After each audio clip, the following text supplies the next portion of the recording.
Dengan mempelajari Sirah Nabawiyah, maka makin menambah kecintaan kepadanya. Semoga yang subscribe juga dimudahkan jalannya menuju surga. Silahkan tekan tombol like supaya postingan ini semakin tersebar. Dan tulis doa serta hajat pemirsa di kolom komentar. Semoga semakin banyak yang mengaminkan, maka semakin cepat terkabul. Nabi Sulaiman alaihi salam adalah manusia terkaya sepanjang sejarah kehidupan manusia di muka bumi. Dalam beberapa kitab suci seperti Al-Quran, Alkitab, dan Injil, Nabi Sulaiman alaihi salam dijelaskan sebagai manusia terkaya yang pernah hidup di muka bumi. Tidak ada satupun manusia yang bisa mengalahkan total kekayaannya hingga hari kiamat tiba.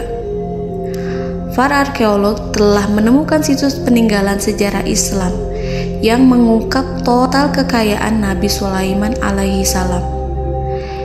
Ernst bin Yosef, seorang profesor dari Tel Aviv University, seorang peneliti, ia menyatakan bahwa 3000 tahun yang lalu Nabi Sulaiman alaihi salam diperkirakan memiliki kekayaan senilai 2,2 triliun US dollar. Apabila dikonversikan dengan nilai mata uang rupiah, maka nilainya setara dengan 32.891.870 triliun rupiah. Nilai itu berkali-kali lipat lebih banyak dari total kekayaan negara Indonesia yang hanya mencapai 11.454 triliun per 30 Desember 2021. Nabi Sulaiman alaihi salam memiliki beberapa mukjizat. Di antaranya adalah dapat berbicara dengan bahasa binatang. Beliau dapat memerintah mereka untuk melakukan sesuatu. Beliau juga dapat mengendalikan besar kecilnya tekanan angin dan dapat mengatur ke arah mana angin akan berhembus. Sehingga dengan itu Nabi Sulaiman dapat memanfaatkan angin sebagai kendaraannya dan juga kendaraan tentaranya. Nabi Sulaiman juga bisa melunakkan besi dan membentuknya menjadi pakaian perang yang anti tusukan senjata tajam. Nabi Sulaiman juga memimpin para jin. Mereka tunduk dan patuh pada perintah Nabi Sulaiman alaihi salam. Tidak hanya setan, iblis laknatullah yang merupakan makhluk pembangkang dapat dibuat tunduk bertekuk lutut pada perintah-perintah Nabi Sulaiman. Nabi Sulaiman bisa melakukan teleportasi, yaitu berpindah dari suatu tempat ke tempat yang lain dalam waktu singkat. Peristiwa itu dibuktikan dengan pemindahan singgasana Ratu Balqis atas perintah Nabi Sulaiman. Nabi Sulaiman dikenal sebagai raja yang adil dan bijaksana. Nabi Sulaiman diberkahi kecerdasan yang luar biasa untuk menyatu padukan segenap kekuatan yang Allah berikan kepadanya. Ia mengelola dan membawa kerajaannya menjadi kekuatan raksasa yang tak terkalahkan di masanya dengan segenap kemampuan yang dimilikinya. Tentara Nabi Sulaiman adalah tentara terkuat di bumi tanpa ada yang menandingi. Pertanyaan mendasar yang muncul kali ini adalah dari mana sumber kekayaan dan kekuatan Nabi Sulaiman alaihi salam? Untuk mendapat jawaban dari pertanyaan itu, simak video ini sampai akhir. Sebelum itu, mari bantu channel ini terus berkembang dengan cara subscribe dan nyalakan tanda loncengnya. Berikan komentar yang positif dan berikan like serta share video ini. Bismillahirrahmanirrahim. Sungguh kami benar-benar telah menganugerahkan ilmu kepada Daud dan Sulaiman. Keduanya berkata, segala puji bagi Allah yang melebihkan kami dari kebanyakan hamba-hambanya yang mukmin. Sulaiman telah mewarisi Daud dan dia berkata, wahai manusia, kami telah diajari untuk memahami bahasa burung dan kami dianugerahi segala sesuatu. Sesungguhnya, semua ini benar-benar karunia yang nyata. Quran Surat An-Naml ayat 15-16. Saudara-saudaraku yang dirahmati Allah, pada ayat di atas disebutkan bahwa Sulaiman telah mewarisi Daud. Nabi Sulaiman mewarisi Nabi Daud dalam sisi kenabian dan kekuasaan, bukan mewarisi harta, karena para nabi tidak mewariskan harta. Sebab sepeninggalan mereka, harta para nabi menjadi sedekah bagi orang-orang yang ada di sekitarnya, yaitu orang-orang fakir dan orang-orang yang membutuhkan. Dan harta para nabi tidak dikhususkan bagi kalangan keluarganya. Rasulullah Shallallahu Alaihi Wasallam bersabda, "Kami para nabi tidak mewariskan." Nabi Sulaiman mewarisi kenabian dari Nabi Daud. Ini adalah hal yang jelas. Allah telah memilihnya sebagai nabi dari Bani Israel. Begitu juga Allah telah memberinya kekuasaan kerajaan sehingga ia menjadi pemimpin Bani Israel. Barangkali sesuatu yang paling penting yang diwarisi oleh Nabi Sulaiman dari Nabi Daud adalah tradisi militer. Kemajuan militer yang dahsyat telah berpindah kepada Nabi Sulaiman. Nabi Daud sebenarnya adalah seorang pengembala kambing yang sangat miskin, tetapi seiring dengan perjalanan waktu, ia menjadi komandan pasukan tiada tanding. Nabi Daud alaihi salam mengetahui bahwa kekuatan hakiki yang mengatur alam semesta adalah kekuatan Allah. Ketika Nabi Daud mengulurkan tangannya dan memegang potongan batu, lalu beliau melemparkannya dengan ketepel ke arah Jalut, kepala Jalut retak dan ambruk menghantam tanah. Ini sebagai bentuk demonstrasi kekuatan darinya. Kehadiran Nabi Daud mengubah pasukan Bani Israel, di mana mereka sebelumnya lari jika berhadapan dengan musuh. Maka kini keberadaan mereka mulai diperhitungkan di masa hidupnya. Nabi Daud mengalami peperangan yang sangat banyak, tapi Al-Quran tidak menceritakan secara terperinci. Hal itu dikarenakan karena Al-Quran adalah kitab dakwah di jalan Allah, bukan kitab sejarah. Al-Quran hanya menceritakan di dalam Al-Quran surat Shad ayat 20, "Dan kami kuatkan kerajaannya, kerajaan Daud." Ayat tersebut berarti bahwa Nabi Daud belum terkalahkan dalam peperangan yang diikutinya. Di samping dukungan yang Allah berikan kepadanya, juga pasukan dan rakyatnya, di mana mereka adalah orang-orang yang bertauhid, menyerahkan diri kepada Allah. Allah Subhanahu wa Ta'ala mengajarkan kepada Nabi Daud hal-hal yang menjadikan pasukannya memiliki keistimewaan yang dengannya mereka dapat mengalahkan pasukan-pasukan lain, pasukan-pasukan besar yang ada di bumi pada saat itu. Allah Subhanahu wa Ta'ala berfirman dalam surat Saba ayat 10, "Dan kami telah melunakkan besi untuknya." Baju besi mungkin akan menjadi masalah dalam benak kita. Ketika orang-orang yang berperang, baju besi cukup mengganggu gerakan mereka. Kita bisa membayangkan ketika ada dua orang berperang, salah satu dapat bergerak bebas, sementara yang lainnya tidak leluasa bergerak karena tertahan dengan pakaiannya. Namun, dengan kekuasaan Allah, Nabi Daud dapat melunakkan besi dan membuat baju besi yang ringan, yang mudah untuk digunakan. Ini adalah kemajuan penting yang Allah berikan kepada Nabi Daud dan tentaranya. Kemajuan itu kemudian diajarkan, diwariskan dan dimiliki oleh Nabi Sulaiman alaihi salam. Nabi Sulaiman memiliki pasukan dahsyat yang melebihi pasukan manapun di bumi saat itu, atau bahkan mungkin saat ini. Bahkan Allah menambahkan karunia-Nya kepada Nabi Sulaiman yang disebutkan dalam Al-Quran surat An-Naml ayat 16. "Dan Sulaiman telah mewarisi Daud, dan dia berkata, 'Wahai manusia, kami telah diberi pengertian tentang suara burung, dan kami diberi segala sesuatu. Sesungguhnya ini benar-benar suatu karunia yang nyata.'" Saudara-saudaraku yang dirahmati Allah, pada suatu hari Nabi Sulaiman alaihi salam menengadahkan tangannya dan berdoa kepada Allah Subhanahu wa Ta'ala. Antara hati Nabi dan Allah tidak ada penghalang, tidak ada jarak, tidak ada sekatan waktu, tidak ada satupun dari para nabi yang berdoa kepada Allah kecuali doanya pasti dikabulkan. Doa Nabi Sulaiman alaihi salam direkam dalam Al-Quran surat Shad ayat 35. Nabi Sulaiman berkata, "Ya Tuhanku, ampunilah aku, anugerahkanlah kepadaku kerajaan yang tidak dimiliki oleh seorang pun sesudahku." Nabi Sulaiman menginginkan dari Allah sesuatu kerajaan yang belum pernah diperoleh oleh siapapun setelahnya.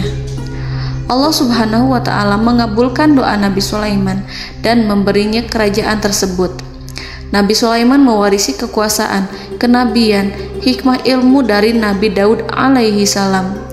Orang-orang menyebut Nabi Sulaiman Al-Hakim, Sulaiman yang bijaksana.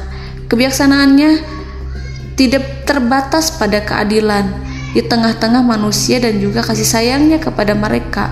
Namun, kebijaksanaan Nabi Sulaiman juga berlaku di kalangan burung dan binatang lainnya. Nabi Daud juga mengenal bahasa burung, tetapi Nabi Sulaiman dapat berbicara dengan bahasa burung.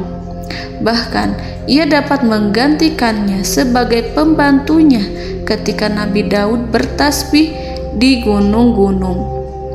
Dan burung-burung serta binatang-binatang buas ikut bertasbih bersamanya. Bahkan angin pun berhenti untuk mendengarkan tasbih itu. Sedangkan Nabi Sulaiman, Allah Subhanahu wa Ta'ala memberinya karunia lebih dari itu, di mana binatang-binatang buas tunduk padanya. Begitu juga angin dan burung. Saudara-saudaraku yang dirahmati Allah, Nabi Sulaiman alaihi salam mampu mendengarkan bisikan semut yang berbicara kepada sesama mereka. Bahkan, ia mampu memerintahkan semut tersebut sehingga semut itu menjadi taat pada perintahnya. Pasukan Nabi Sulaiman memiliki kekuatan yang sangat dahsyat. Belum pernah ada di dunia ini satu pasukan pun yang memiliki kekuatan seperti itu.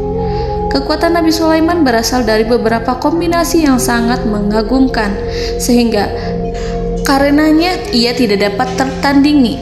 Kekuatan itu terdiri dari manusia, binatang-binatang, jin, dan lain sebagainya. Kita mengetahui bahwa jin adalah makhluk Allah dan manusia tidak mampu melihatnya atau menghadirkannya atau meminta pertolongan kepadanya. Sedangkan Nabi Sulaiman telah diberi Allah suatu kemampuan untuk menundukkan jin, mempekerjakan mereka sebagai tentara di tengah-tengah peperangan. Bahkan ia mampu menjadikan mereka sebagai pekerja-pekerja kasar di kerajaannya saat tidak ada peperangan. Oleh sebab itu, ketika ada pasukan lain yang mencoba melawan pasukan Nabi Sulaiman, mustahil mereka akan mendapatkan kemenangan. Bahkan pasukan Nabi Sulaiman diperkuat oleh pasukan burung. Burung di pasukan Nabi Sulaiman memerankan tugas penting, yaitu menjadi agen intelijen. Kita mengetahui bahwa peranan informasi saat peperangan adalah hal yang penting. Dari informasi tersebut, pasukan dapat mengetahui keadaan lawannya. Demikianlah peranan burung pada pasukan Sulaiman. Ia terbang di tengah-tengah musuh. Kemudian, ia kembali kepada Nabi Sulaiman untuk menyampaikan berita tentang keadaan lawannya.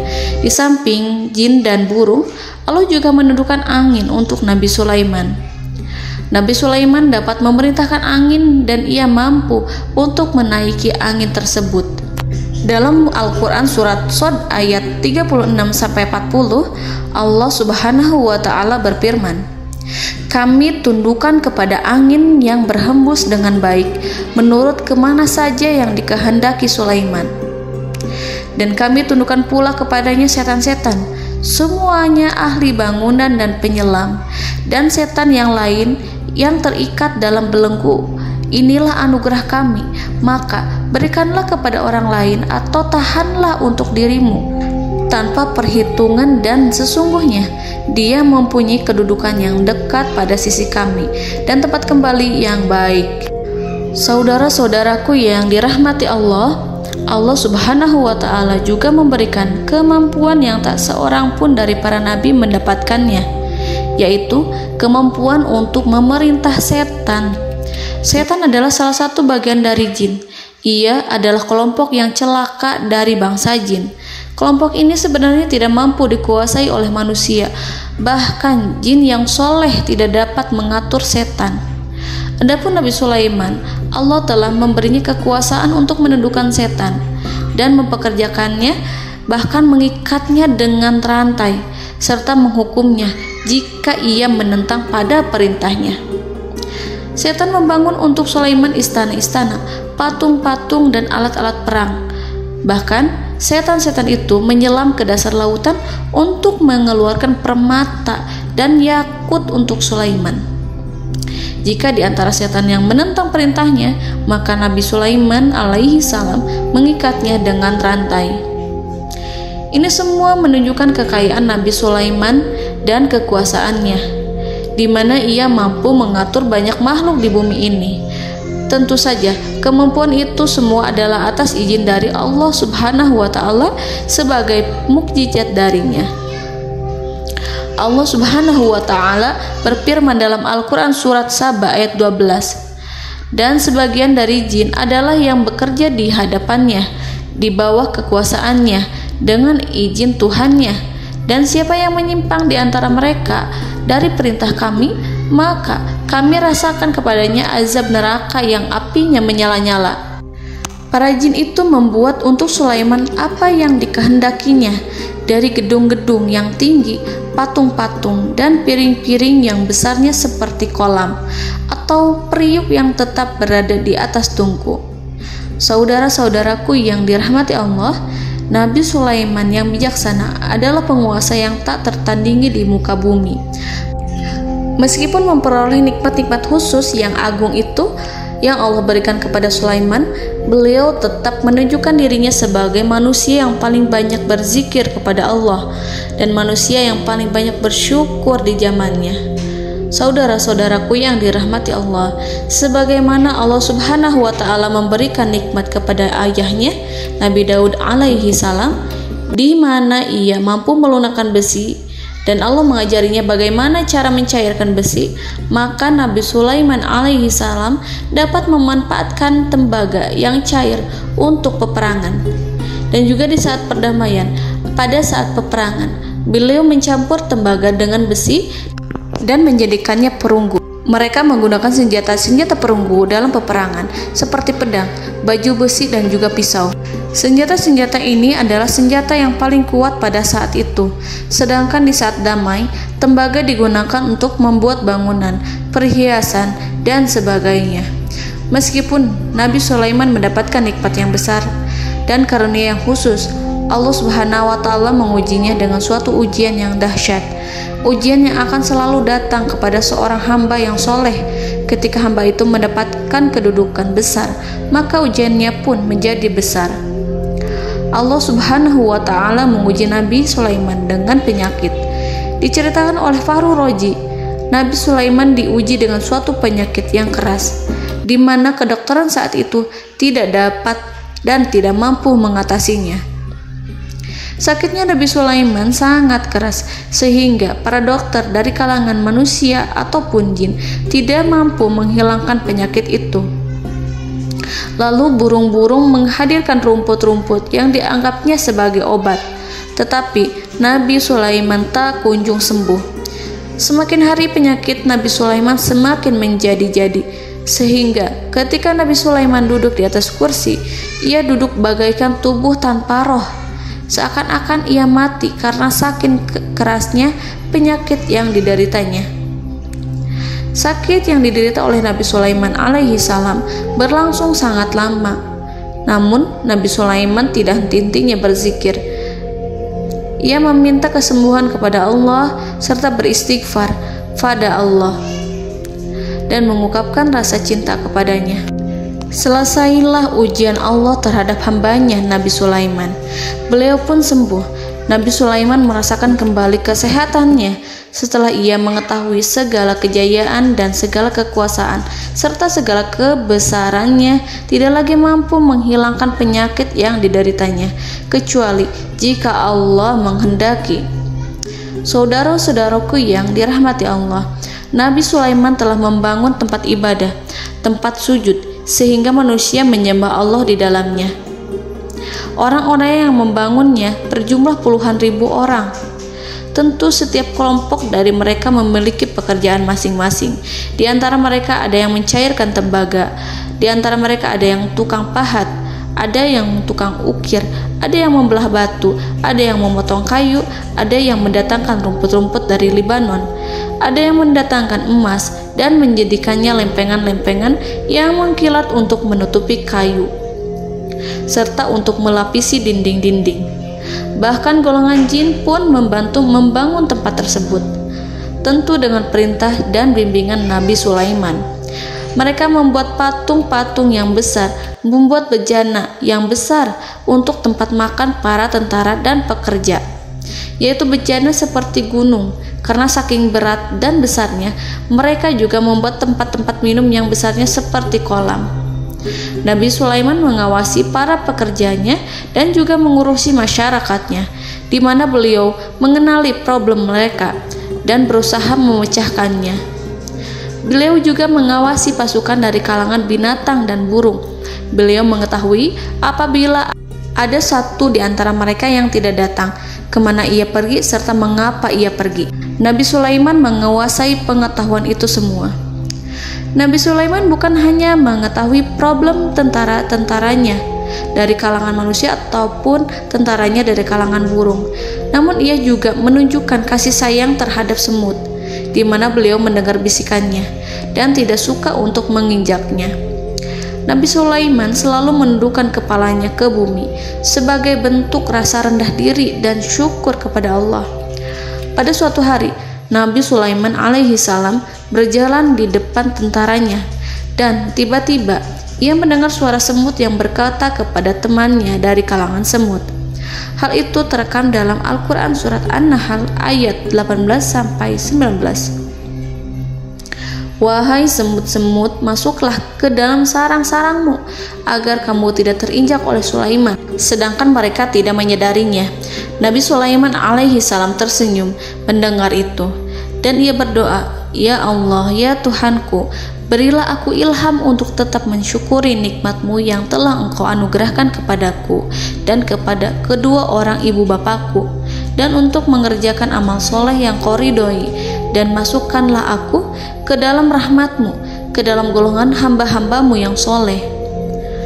Saudara-saudaraku yang dirahmati Allah, meskipun Nabi Sulaiman mendapatkan kekuasaan dan memiliki tentara yang besar, namun beliau menunjukkan kasih sayang terhadap bangsa semut. Beliau mendengarkan bisikannya dan melihat semut yang ada di depannya. Oleh karena itu, tak mungkin baginya untuk menginjak golongan semut itu. Nabi Sulaiman bersyukur kepada Allah telah memberinya nikmat, yaitu nikmat rahmat dan kasih sayang. Di samping itu, Nabi Sulaiman alaihi salam adalah orang paling kaya di dunia. Istananya terbuat dari kayu gaharu yang memiliki wangi harum. Istananya terbuat dari emas yang terkadang dari kristal. Beliau juga memiliki kursi besar yang terbuat dari emas dan permata. Istana Nabi Sulaiman merupakan istana yang paling besar di dunia. Nabi Sulaiman menggunakan pakaian dari emas dan permata. Meskipun demikian, Nabi Sulaiman tetap menunjukkan sebagai hamba yang berserah diri dan rendah diri di hadapan Allah Subhanahu wa Ta'ala, dan sederhana di depan manusia. Nabi Sulaiman yang merendahkan diri di hadapan Allah, ia selalu sujud kepada Allah sebagaimana ayahnya yang selalu bertasbih pada Allah. Nabi Sulaiman selalu melantunkan lagu-lagu cinta ilahi dan hanya memuji Allah Subhanahu wa Ta'ala. Pada suatu hari, Nabi Sulaiman alaihi salam mengeluarkan perintah kepada pasukannya untuk bersiap-siap. Kemudian Nabi Sulaiman keluar dan memeriksa pasukannya satu demi satu. Kelompok yang pertama adalah kelompok manusia. Nabi Sulaiman memperhatikan kesiapan mereka. Lalu Nabi Sulaiman mengeluarkan perintah-perintah kepada mereka. Kemudian Nabi Sulaiman memeriksa kelompok jin dan menyampaikan perintahnya kepada mereka. Beliau memenjarakan jin yang tampak bermalas-malasan saat bekerja. Lalu beliau memeriksa binatang dan berkata kepada mereka, apakah mereka sudah makan dengan baik? Apakah mereka tidur dengan nyenyak? Apakah ada yang mengadu pada mereka, misalkan karena penyediaan suatu ataukah karena makanan yang tidak layak? Apakah ada di sana yang sakit dan lain sebagainya? Semuanya diperiksa oleh Nabi Sulaiman. Ketika Nabi Sulaiman merasa puas dengan semuanya, Nabi Sulaiman memasuki tenda tempat berkumpulnya para burung. Nabi Sulaiman alaihissalam kemudian memasuki tenda tersebut, mengamati keadaan di sekitarnya, sehingga beliau mengetahui bahwa ada satu burung yang tidak hadir, yaitu burung hudhud. Nabi Sulaiman berkata yang diabadikan dalam Quran surat An-Naml ayat 20. Mengapa aku tidak melihat burung hudhud? Burung-burung yang lain tampak terdiam sebagai penghormatan, dan mereka mendengarkan apa yang akan dikatakan pemimpin mereka. Nabi Sulaiman mengarahkan pandangannya pada semua burung dan tidak menemukan burung hudhud di antara mereka. Tak seekor burung pun yang mengetahui keberadaannya. Burung hudhud absen pada apel wajib kali ini. Nabi Sulaiman mulai menampakkan kemarahannya. Tiba-tiba seekor burung kecil memberanikan diri untuk berkata kepada Nabi Sulaiman, "Wahai Nabi yang mulia, seharusnya hudhud ada bersamaku kemarin untuk melaksanakan tugas penyelidikan. Ia adalah pemimpin misi, namun burung hudhud belum datang. Oleh karena itu aku tidak pergi bersamanya." Burung itu tampak gemetar. Nabi Sulaiman mengetahui bahwa hudhud tidak hadir dan tak seorang pun mengetahui kemana ia pergi. Burung hudhud pergi tanpa izin terlebih dahulu. Dalam keadaan marah, Nabi Sulaiman berkata, "Sungguh aku benar-benar akan mengazabnya dengan azab yang sangat keras atau benar-benar menyembelihnya, kecuali jika ia benar-benar datang kepadaku dengan alasan yang jelas." Kawanan burung-burung yang mengetahui bahwa Nabi Sulaiman sedang marah dan telah menetapkan untuk menyiksa burung hudhud atau menyembelihnya atau justru memaafkannya dengan syarat ia datang dengan membawa alasan yang dapat menyelamatkannya, atau dengan kata lain, burung hudhud dapat memastikan bahwa ia melaksanakan tugas yang penting. Nabi Sulaiman menunjukkan kemarahan yang besar sehingga siapapun akan merasa takut kepada Nabi Sulaiman yang marah. Seekor burung tampak gemetar, ketakutan melihat kemarahan Nabi Sulaiman. Lalu beliau mengulurkan tangannya ke burung itu dan memegang-megang kepalanya, sehingga burung itu pun merasa tenang dan rasa takutnya hilang. Nabi Sulaiman kemudian pergi dari tempat burung tersebut. Nabi Sulaiman masih memikirkan keadaan burung hudhud. Seharusnya burung hudhud menjadi bagian penting dari badan intelijen. Apakah ia pergi untuk menyingkap suatu, atau apakah ia pergi hanya untuk bermain-main? Nabi Sulaiman telah memperhatikan dan mengetahui bahwa burung hudhud adalah seekor burung yang cerdik dan juga fasih berbicara. Terkadang Nabi Sulaiman mendapati burung hudhud sedang bermain-main dan menunda-nunda pekerjaannya. Namun ketika Nabi Sulaiman melihatnya, burung hudhud memahami bahwa perbuatannya tidak benar. Oleh karena itu, ia tidak boleh menyampur adukan antara waktu serius dan waktu bermain. Tidak lama setelah itu, burung hudhud tiba di tempat para burung. Burung-burung yang lain berkata kepadanya, "Wahai hudhud, pergilah engkau ke tempat Nabi Sulaiman.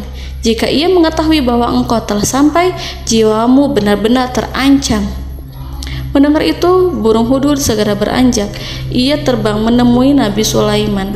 Pada waktu itu, Nabi Sulaiman sedang duduk bersama tentaranya yang lain. Burung hudhud berdiri. Ia telah merencanakan untuk memulai pembicaraan dengan Nabi Sulaiman sebelum Nabi Sulaiman bertanya kepadanya kemana dia pergi. Ini sebagai bukti bahwa hudhud telah melaksanakan suatu tugas yang penting. Dalam surat An-Nahl ayat 22, burung hudhud, "Aku telah mengetahui sesuatu yang kamu belum mengetahuinya, dan kubawa kepadamu dari negeri Saba suatu berita penting yang diyakini." Seakan-akan burung hudhud hendak berkata, "Aku adalah hudhud yang miskin, tapi Aku mengetahui apa yang tidak engkau ketahui, dan aku telah datang kepadamu dari kerajaan Saba dengan membawa berita yang sangat penting. Nabi Sulaiman tampak terdiam menunggu Hudhud menyelesaikan kisahnya. Dalam surat An-Naml ayat 23-24, burung Hudhud berkata, "Sesungguhnya aku menjumpai seorang wanita yang memerintah mereka. Dia dianugerahi segala sesuatu serta mempunyai singgasana yang besar. Aku mendapati dia dan kaumnya menyembah matahari selain Allah. Dan setan-setan telah menjadikan mereka memandang indah perbuatan-perbuatan mereka, lalu menghalangi mereka dari jalan Allah, sehingga mereka tidak mendapat petunjuk." Burung Hudhud diam. Nabi Sulaiman merasa bahwa Hudhud menunjukkan kepasihan lisannya. Nabi Sulaiman berkata dalam Quran surat An-Nahl ayat 27 sambil menunjukkan senyum manisnya. Nabi Sulaiman berkata, "Akan kami lihat apakah kamu benar wahai Hudhud, ataukah kamu termasuk orang-orang yang berdusta." Seakan-akan burung Hudhud ingin mengatakan, "Aku tidak berbohong, wahai Nabi yang mulia." Namun diamnya Sulaiman membuat takut sehingga burung Hudhud terdiam. Nabi Sulaiman terdiam karena berpikir, lalu ia memutuskan sesuatu setelah itu. Beliau melihat kepada lainnya dan meminta secari kertas dan pena. Nabi Sulaiman menulis surat yang singkat dan menyerahkan kepada Hudhud serta memerintahkan kepadanya seperti yang dikatakan dalam Quran surat An-Nahl ayat 28. "Pergilah dengan membawa suratku ini, lalu jatuhkanlah kepada mereka, kemudian berpalinglah dari mereka. Lalu perhatikanlah apa yang mereka bicarakan." Al-Quranul Karim hanya menceritakan dalam Al-Quran surat An-Naml bagaimana perginya Hudhud dan bagaimana ia menyerahkan surat itu. Lalu Al-Quran langsung menyebut keadaan kerajaan Balqis yang saat itu sedang membaca surat di depan para pembesar kerajaan dan para menterinya. Dalam Quran surat An-Naml ayat 29-31, berkatalah Balqis, "Wahai pembesar-pembesar, sesungguhnya telah dijatuhkan kepadaku sebuah surat yang mulia. Sesungguhnya surat ini dari Sulaiman, dan sesungguhnya isinya dengan menyebut nama Allah yang Maha Pengasih lagi Maha Penyayang, bahwa janganlah kalian berlaku sombong terhadapku dan datanglah kepadaku sebagai orang-orang yang berserah diri." Saudara-saudaraku yang dirahmati Allah, dalam surat tersebut Nabi Sulaiman menyebutkan supaya mereka menyerahkan diri dan tunduk kepada perintah Nabi Sulaiman. Nabi Sulaiman memerintahkan agar mereka meninggalkan penyembahan terhadap matahari. Nabi Sulaiman tidak mempersoalkan akidah mereka dan tidak memuaskan mereka dengan apapun. Nabi Sulaiman hanya memerintahkan bahwa ia berada di atas kebenaran. Bukankah ia didukung kekuatan yang berlandaskan keyakinan yang dimilikinya? Nabi Sulaiman hanya memerintahkan mereka agar tunduk dan patuh kepadanya. Ratu Sabak menyampaikan surat tersebut di tengah-tengah kaumnya. Dalam Quran surat An-Naml ayat 32 dijelaskan, "Dan berkatalah Balqis, wahai para pembesar, berilah aku pertimbangan dalam urusanku ini. Aku tidak pernah memutuskan sesuatu persoalan sebelum kamu berada dalam majelisku." Saudara-saudaraku yang dirahmati Allah, para pembesar istana Balqis menentang surat tersebut. Isi surat itu membangkitkan kesombongan kaum Saba, di mana mereka merasa lebih kuat. Mereka mengetahui bahwa di sana ada seorang yang mencoba menentang mereka dan mengisyaratkan peperangan kepada mereka. Lalu ia meminta kepada mereka untuk memenuhi syarat-syaratnya sebelum terjadinya peperangan dan kekalahan.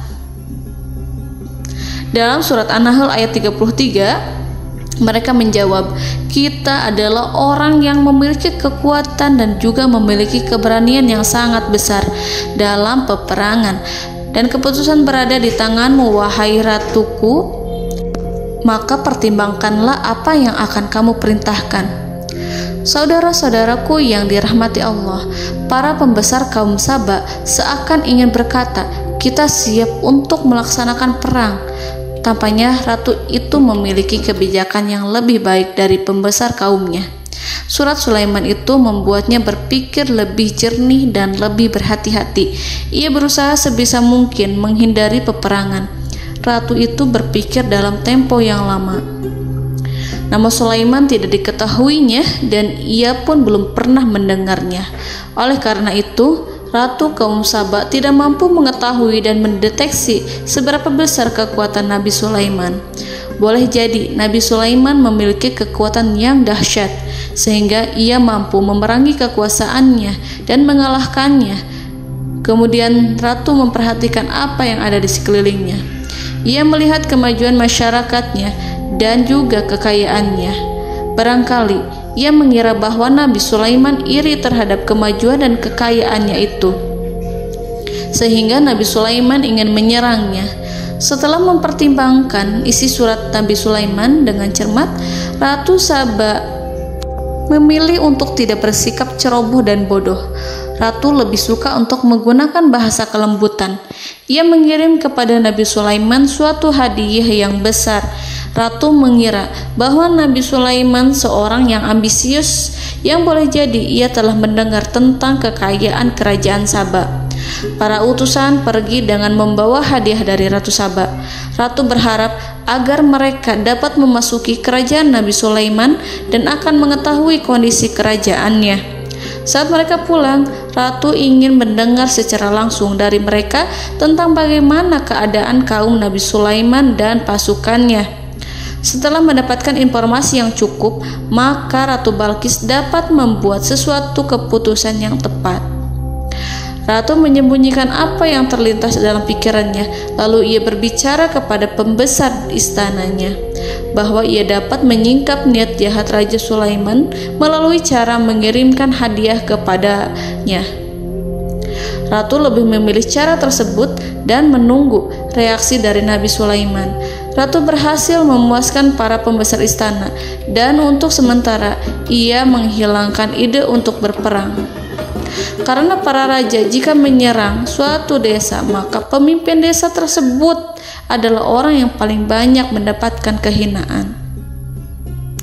Akhirnya, para pembesar kaumnya merasa puas dengan pikiran Ratu Balqis. Saudara-saudaraku yang dirahmati Allah, dalam surat An-Naml ayat 34-35 dijelaskan, Ratu Balqis berkata, "Sesungguhnya raja-raja apabila memasuki suatu negeri, niscaya mereka akan membinasakannya dan menjadikan penduduknya yang mulia menjadi hina. Dan demikian pula lah yang akan mereka perbuat. Dan sesungguhnya aku akan mengirim utusan kepada mereka dengan membawa hadiah, dan aku akan menunggu apa yang akan dibawa kembali oleh utusan itu." Kemudian sampailah hadiah dari Ratu Balqis kepada Nabi Sulaiman. Para intelijen Nabi Sulaiman memberitahunya bahwa utusan Balqis datang dengan membawa hadiah. Nabi Sulaiman langsung mengetahui bahwa Ratu Balqis itu sengaja mengirim orang-orangnya untuk mengetahui atau untuk mendapatkan informasi tentang kekuatannya. Lalu setelah itu ia akan mengambil keputusan atau mengambil sikap kepada kerajaan Sulaiman. Nabi Sulaiman segera memanggil semua pasukannya untuk berkumpul. Utusan Balqis segera memasuki istana Nabi yang dipenuhi dengan pasukan yang besar bersenjata. Melihat itu, utusan Ratu Balqis tercengang dan terkejut ketika mereka melihat kekayaan yang mereka bawa tidak ada apa-apanya dibandingkan dengan kerajaan Nabi Sulaiman. Hadiah mereka tampak tidak berarti. Emas yang mereka bawa tampak tidak memiliki makna saat mereka memasuki istana Nabi Sulaiman yang terbuat dari kayu-kayu pohon gaharu yang mengeluarkan bau yang harum serta dihiasi dengan emas permata. Para utusan Ratu Balqis berdiri bersama Nabi Sulaiman dan menyaksikan bagaimana Nabi Sulaiman mengendalikan pasukannya. Kemudian mereka mulai berpikir tentang kekuatan dan kualitas pasukan Nabi Sulaiman. Betapa kagetnya mereka ketika melihat di tengah-tengah pasukan itu terdapat singa, burung, dan tentara dari kalangan manusia yang mampu terbang. Mereka pun sadar bahwa mereka di hadapan pasukan yang tiada tandingannya. Selesailah demonstrasi pasukan Nabi Sulaiman. Kemudian para utusan ratu dipersilahkan maju ke tempat hidangan makanan. Para utusan itu sangat terkejut ketika melihat berbagai macam makanan dari penjuru dunia ada di depannya. Dan di antara makanan itu terdapat pula makanan yang biasa ditemukan di negeri mereka. Tetapi mereka melihat bahwa makanan itu memiliki rasa yang lebih istimewa. Selain itu, piring-piring yang ada di depan mereka dan dijadikan tempat makan tersebut terbuat dari emas, dan mereka dilayani oleh laki-laki yang berhias dengan emas. Di meja makan itu terdapat burung, ikan laut, dan berbagai macam daging yang mereka tidak mampu lagi membedakan daging apa itu. Nabi Sulaiman tidak makan bersama mereka, tapi beliau makan dengan menggunakan piring yang terbuat dari kayu. Beliau memakan roti yang kering yang dicampur dengan minyak. Inilah makanan yang dipilih Nabi Sulaiman. Makan bersama mereka dalam keadaan diam, mereka merasa kehadiran Nabi Sulaiman menciptakan suatu wibawa yang luar biasa. Selesai perjamuan itu, lalu dengan sangat malu mereka menyerahkan hadiah dari Ratu Balqis kepada Nabi Sulaiman. Hadiah itu berupa emas yang bagi mereka hadiah itu sangat bernilai tinggi. Tapi di sini hadiah itu tampak kecil di hadapan kekayaan-kekayaan Nabi Sulaiman yang sangat mengagumkan. Nabi Sulaiman memperhatikan hadiah dari Ratu Balqis itu dan berkata dalam Quran surat An-Naml ayat 36. Maka tatkala utusan itu sampai pada Sulaiman, Sulaiman berkata, "Apakah patut kamu menolong aku dengan harta? Maka apa yang diberikan Allah kepadaku lebih baik daripada apa yang diberikannya kepadamu. Tetapi kamu merasa bangga dengan hadiahmu." Saudara-saudaraku, Raja Sulaiman menyingkap dengan kata-katanya yang singkat. Itu penolakannya terhadap hadiah mereka. Ia memberitahu utusan itu bahwa ia tidak menerima hadiah tersebut.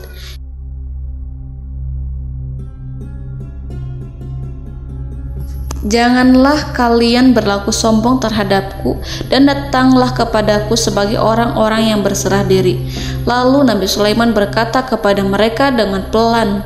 Hal itu diabadikan dalam Quran surat An-Naml ayat 37. Kembalilah kepada mereka, sungguh kami akan mendatangi mereka dengan bala tentara yang mereka tidak kuasa melawannya, dan pasti kami akan mengusir mereka dari negeri itu, yaitu negeri Saba, dengan terhina, dan mereka akan menjadi tawanan-tawanan yang hina.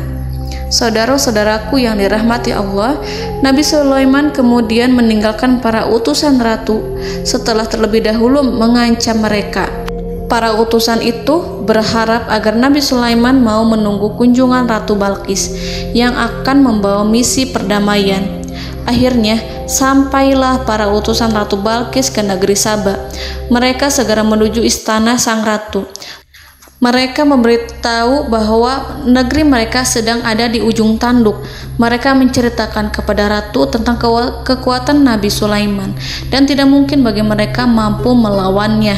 Mereka meyakinkan Ratu Balqis bahwa ia harus mengunjunginya dan melihat sendiri bagaimana kebesaran kerajaan Nabi Sulaiman. Kemudian ratu menyiapkan dirinya untuk pergi menuju kerajaan Nabi Sulaiman. Nabi Sulaiman duduk di kursi kerajaan di tengah-tengah para pembesarnya dan para menterinya serta para komandan pasukannya. Beliau berpikir tentang sosok Ratu Balqis. Nabi Sulaiman mengetahui bahwa Ratu Balqis menuju tempatnya. Balqis dikelilingi rasa takut. Nabi Sulaiman berpikir sejenak tentang bagaimana matahari disembah. Ia memikirkan bagaimana informasi yang diterima oleh intelijennya tentang kemajuan kerajaan Balqis dalam bidang kesenian dan ilmu pengetahuan. Nabi Sulaiman bertanya kepada dirinya sendiri, apakah kemajuan menjadi penghalang untuk mengetahui kebenaran? Apakah ratu itu senang dengan kekuatan yang dicapainya? Dan ia membayangkan bahwa kekuatannya adalah segalanya. Dengan kemajuan yang dimilikinya, Nabi Sulaiman ingin membuat kejutan agar ratu mengetahui bahwa Islam yang diyakini oleh Nabi Sulaiman adalah satu-satunya yang mampu mendatangkan kemajuan dan kekuatan yang hakiki, sehingga ia dapat membandingkan antara keyakinannya dalam menyembah matahari beserta kemajuan yang dicapainya dengan keyakinan Nabi Sulaiman beserta kemajuan yang diraihnya. Saudara-saudaraku yang dirahmati Allah, para mata-mata Nabi Sulaiman telah memberitahunya bahwa hal yang sangat disegani dan dikagumi oleh kaum Balkis adalah kerajaan Saba, yaitu singgasana Ratu Balkis. Singgasana itu terbuat dari emas dan batu delima. Singgasana tersebut dijaga oleh penjaga yang sangat disiplin, di mana mereka tidak pernah lalai sedikit pun. Oleh karena itu, sangat tepat apabila Nabi Sulaiman menghadirkan singgasananya di sini, di kerajaannya, sehingga ketika ratu tiba, maka ia dapat duduk di atasnya. Nabi Sulaiman ingin membuat kejutan kepadanya dan menunjukkan bahwa kemampuannya tersebut yang berlandaskan pada keislaman. Nabi Sulaiman melakukan yang demikian itu dengan harapan agar si ratu tunduk kepadanya. Ide itu terlintas dalam diri Nabi Sulaiman. Lalu ia mengangkat kepalanya dan menoleh kepada anak buahnya. Hal itu diabadikan dalam Quran Surat An-Naml ayat 38. Wahai para pembesar, siapakah di antara kamu sekalian yang sanggup membawa singgasananya kepadaku sebelum mereka datang kepadaku sebagai orang-orang yang berserah diri? Saudara-saudaraku, perhatikanlah ungkapan pikiran Nabi Sulaiman tersebut. Semua pemikirannya berkisar tentang keislaman, para penyembah matahari, tentang bagaimana beliau dapat memberikan petunjuk kepada mereka di jalan Allah. Yang pertama menjawab pertanyaan Nabi Sulaiman adalah jin Ifrit. Dalam Quran Surat An-Naml ayat 39, berkatalah Ifrit yang cerdik dari golongan jin, aku akan datang kepadamu dengan membawa singgasana itu sebelum kamu berdiri dari tempat dudukmu. Sesungguhnya aku benar-benar kuat untuk membawanya, lagi dapat dipercaya. Nabi Sulaiman berdiri dari tempat duduknya setelah 1 atau 2 jam. Jin itu berjanji kepadanya untuk menghadirkan singgasana Balkis sebelum itu. Istana Nabi Sulaiman di Palestina, sedangkan istana Balkis terletak di Yaman. Antara singgasana tersebut dengan singgasana Nabi Sulaiman berjarak lebih dari ribuan mil.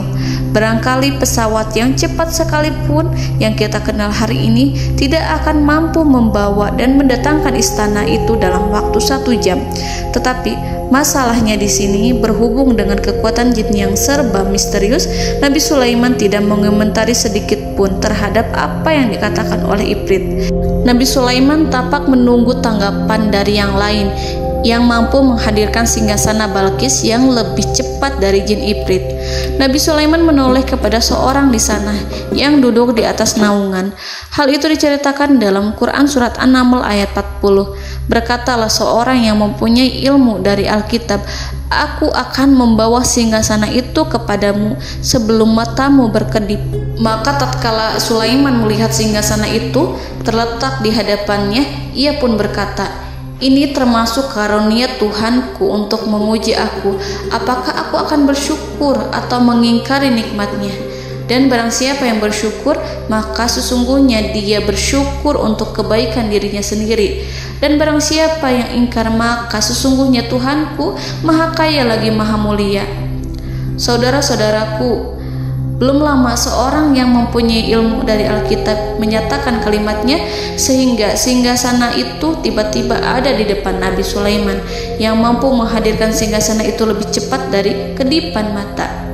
Al-Quranul Karim tidak menyingkap kepribadian seorang yang menghadirkan singgasana itu. Al-Quran hanya menggarisi bahwa orang itu mempunyai ilmu dari Alkitab.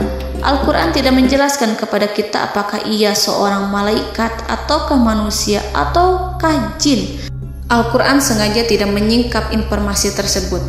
Saudara-saudaraku yang dirahmati Allah, setelah melihat singgasana itu, Nabi Sulaiman bersyukur kepada Allah. Ia mulai memperhatikan singgasana sang ratu. Singgasana tersebut merupakan simbol pembangunan dan juga kemajuan, tetapi tampaknya ia hanya sesuatu yang biasa saja jika dibandingkan dengan kekuasaan dan kebesaran ciptaan yang dibuat oleh manusia dan jin di kalangan istana Nabi Sulaiman. Nabi Sulaiman memikirkan dalam tempo yang lama singgasana Ratu Balkis itu. Kemudian beliau memerintahkan agar singgasana itu diperbaiki, sehingga saat Ratu Balkis datang, Nabi Sulaiman akan mengujinya apakah Ratu Balkis dapat mengenali singgasananya ataukah tidak. Dalam Al-Quran surat An-Naml ayat 41, Nabi Sulaiman berkata, "Ubahlah baginya singgasananya, maka kita akan melihat apakah dia mengenal ataukah dia termasuk orang-orang yang tidak mengenalnya." Saudara-saudaraku yang dirahmati Allah, Nabi Sulaiman memerintahkan agar dibangun istana yang akan digunakan untuk menyambut Ratu Balqis. Nabi Sulaiman memilih tempat di laut dan ia memerintahkan agar dibangun suatu istana di mana sebagian besar terdiri dari air laut. Nabi Sulaiman memerintahkan agar lantainya itu terbuat dari kaca yang tebal dan kuat sehingga orang-orang yang berjalan di atas istana itu akan dapat melihat di bawahnya ada ikan-ikan yang berwarna-warni yang berenang-renang ke sana kemari, dan mereka akan melihat rumput-rumput laut yang bergerak-gerak. Akhirnya, selesailah pembangunan istana itu. Saking bersihnya kaca lantainya sehingga tampak di sana tidak ada kaca. Burung hudhud memberitahu Nabi Sulaiman bahwa Ratu Balqis telah sampai di dekat kerajaannya. Kemudian Ratu Balqis datang. Al-Quran tidak menyebutkan keadaan Nabi Sulaiman saat menyambut Balqis, namun Al-Quran menunjukkan dua sikap Ratu Balqis ketika pertama kali datang. Yang pertama, bagaimana sikap Ratu Balqis ketika pertama kali melihat singgasananya yang datang mendahuluinya, padahal ia telah meninggalkan pengawalnya untuk setia menjaga singgasana itu. Keadaan kedua adalah keadaan ketika di depan istana yang dibangun untuk menyambut Ratu Balqis. Istana itu penuh dengan permata dan banyak ikan berenang di bawahnya. Dalam Quran surat An-Naml ayat 42 dijelaskan, dan ketika Balqis datang, ditanyakanlah kepadanya, "Serupa inikah singgasanamu?" Balqis menjawab, "Seakan-akan singgasana ini adalah singgasanaku. Kami telah diberi pengetahuan sebelumnya dan kami adalah orang-orang yang berserah diri." Saudara-saudaraku, pada dialek di atas, Balqis melihat singgasananya dan ia tercengang saat mengetahui bahwa itu adalah singgasana miliknya. Namun kemudian ia mulai ragu karena melihat tidak sepenuhnya itu singgasana miliknya. Jika itu benar-benar miliknya, lalu bagaimana ia datang mendahuluinya? Dan bila bukan singgasananya, maka bagaimana Sulaiman dapat meniru sepersis dan seteliti itu? Padahal Sulaiman tidak pernah sekalipun ke kerajaannya. Nabi Sulaiman berkata saat melihat Balqis mengamati singgasananya, "Apakah ini singgasanamu?" Balqis terlihat sangat kebingungan, namun setelah itu ia menjawab, "Sepertinya benar." Nabi Sulaiman berkata, "Kami telah diberi ilmu sebelumnya dan kami sebagai orang-orang muslim." Saudaraku yang dirahmati Allah, melalui pertanyaan Nabi Sulaiman ingin mengisyaratkan kepada Balqis agar ia membandingkan antara keyakinannya beserta ilmu yang dicapainya dengan keyakinan Nabi Sulaiman yang muslim beserta pengetahuan yang telah diraihnya. Penyembahan terhadap matahari dan pencapaian ilmu yang dicapai oleh Ratu Balqis tanpa tidak ada apa-apanya dibandingkan dengan ilmu Nabi Sulaiman dan keislamannya. Nabi Sulaiman telah mendahuluinya dalam bidang ilmu karena keislamannya. Karena itu, sangat mudah baginya untuk mengungguli Balqis dalam ilmu-ilmu yang lainnya. Demikianlah yang disyaratkan dalam pertanyaan Nabi Sulaiman kepada Ratu Balqis. Ratu Saba itu mengetahui bahwa ini adalah singgasananya, di mana singgasana itu datang lebih dahulu daripada dirinya. Beberapa bagian darinya telah diubah saat Balqis masih di perjalanan menuju ke tempat Nabi Sulaiman. Ia berpikir kemampuan apa yang dimiliki Nabi Sulaiman. Ratu Balqis tercengang melihat apa yang disaksikannya, yang berupa buah dari keimanan Nabi Sulaiman dan hubungannya dengan Allah Subhanahu wa Ta'ala. Sebagaimana Balqis juga tercengang ketika melihat kemajuan di bidang ilmu pembangunan, seni, dan ilmu-ilmu yang lainnya. Maka ia tidak lebih kagum lagi saat melihat hubungan yang kuat antara keislaman Nabi Sulaiman dengan ilmunya, serta kemajuan yang diraihnya. Dalam Al-Quran surat An-Naml ayat 43 dijelaskan, dan apa yang disembahnya selama ini selain Allah mencegahnya untuk melahirkan keislamannya, karena sesungguhnya ia terdahulu termasuk orang-orang yang kafir. Saudara-saudaraku yang dirahmati Allah, bergoncanglah dalam benak Balqis ribuan hal ketika melihat keyakinan kaumnya runtuh di hadapan Nabi Sulaiman. Ia menyadari matahari yang disembahnya hanya merupakan ciptaan Allah, dan Allah lah yang menggerakkannya untuk hamba-hambanya. Lalu terbitlah matahari kebenaran dalam dirinya. Hatinya diterangi oleh cahaya baru yang tidak akan tenggelam seperti tenggelamnya matahari. Masa keislamannya hanya menunggu waktu. Ratu Balqis memilih waktu yang tepat untuk mengumumkan keislamannya.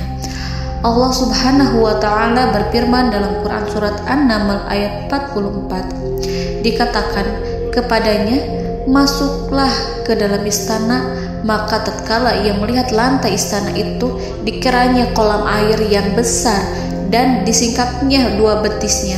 Berkatalah Sulaiman, sesungguhnya ia adalah istana licin yang terbuat dari kaca. Berkatalah Balqis, wahai Tuhanku, sesungguhnya aku telah berbuat zalim terhadap diriku, dan aku berserah diri bersama Sulaiman kepada Allah Tuhan semesta alam. Saudara-saudaraku yang dirahmati Allah, dikatakan kepada Balqis, masuklah ke dalam istana. Ketika ia masuk, maka ia tidak menyaksikan adanya kaca, tetapi ia melihat air, sehingga ia mengira akan bersinggungan dengan air. Lalu ia menyingkapkan sedikit bajunya agar bajunya itu tidak basah. Nabi Sulaiman mengingatkannya tanpa melihatnya agar ia tidak khawatir terhadap pakaiannya, karena pakaiannya tidak akan basah, sebab di sana tidak ada air. Itu sekedar kaca yang halus, yang saking halusnya sehingga ia tidak tampak. Pada kesempatan itulah Balqis mengumumkan keislamannya yang mengakui kelalimannya, dan ia menyatakan menyerahkan diri kepada Nabi Sulaiman dan kepada Allah Tuhan semesta alam. Lalu kaumnya pun mengikutinya dan mereka memeluk Islam. Balqis menyadari ia berhadapan dengan penguasa yang terbesar di bumi dan Nabi Allah yang mulia. Untuk pertama kalinya, wajah Sulaiman tampak dihiasi dengan senyuman yang menunjukkan kepuasannya sejak Balqis mengunjunginya. Demikianlah Nabi Sulaiman mewujudkan kejayaannya yang hakiki dan menyebarkan cahaya Islam di muka bumi. Saudara-saudaraku, Al-Quran tidak menyebutkan kisah Balqis setelah keislamannya. Para ahli tafsir mengatakan bahwa ia menikah dengan Nabi Sulaiman. Selain itu, ada yang mengatakan bahwa ia menikah dengan salah satu orang dekat Nabi Sulaiman. Ada juga yang mengatakan bahwa sebagian Raja Habasyah adalah keturunan dari buah perkawinan ini. Wallahu a'lam bishawab. Saudara-saudaraku yang dirahmati Allah, Nabi Sulaiman hidup di tengah-tengah kejayaan dan kemuliaan di bumi. Kemudian Allah menetapkan kematian untuknya. Sebagaimana kehidupan Sulaiman berada di puncak kemuliaan dan kejayaan yang penuh dengan keajaiban yang luar biasa, maka kematiannya pun merupakan tanda-tanda kebesaran Allah yang penuh dengan keajaiban. Demikianlah bahwa kematiannya sesuai dengan kehidupannya, sesuai dengan kejayaannya.